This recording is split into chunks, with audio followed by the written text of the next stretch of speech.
তো বন্ধুরা, আজ আমি ডিম পনির বানাবো। তার জন্য আমি 3টে ডিম নিয়ে নিয়েছি। দেখুন কিভাবে বানাই। পুরো ভিডিওটা দেখবেন যে আমি কিভাবে বানাচ্ছি।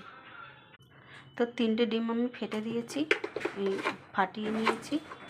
এর মধ্যে সামান্য নুন দেব, দিয়ে ডিমটাকে ভালোভাবে আমি ফেটে নেব।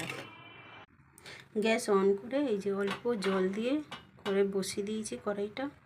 তার উপরে এই বসিয়ে দিলাম ডিমের এটা ভাপা হবে। হয়ে গেলে তারপর দেখাচ্ছি। 10 মিনিট পর দেখা হবে। 10 মিনিট এটা ভাপা হয়ে গেলে তারপরে আপনাদের কাছে আবার আসছি 10 মিনিট পর। ডিমটা ভাপা বসিয়ে দিয়েছি ডিম পনির বানাবার জন্য। এবার মশলাগুলো রেডি করে নেবো। এই যে টমেটো, আলু, পেঁয়াজ, আদা, রসুন এগুলোকে আমি কেটে কুচিয়ে নিই ততক্ষণ।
কড়াই তেল দিয়ে দিয়েছি, আলুটা ছেড়ে দেবো।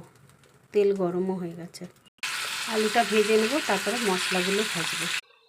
তো বন্ধুরা, ডিমটাকে আমি ভাপিয়ে নিয়ে এই যে এরকম পিস পিস করে কেটে নিলাম। তো আমার পনির রেডি, দেখতেই পাচ্ছেন। এবারে আমি এটাকে রান্না করব। তো ফোড়নে আমি দিয়ে দেবো একটুখানি জিরের গুঁড়ো, একটু লং, এলাচ, এটা শুকনো লঙ্কা, তেজপাতা। ভাজা ভাজা হয়ে গেলে বাকি মশলাগুলো আমি দেব। প্রথমে আমি পেঁয়াজ দিয়ে দিলাম।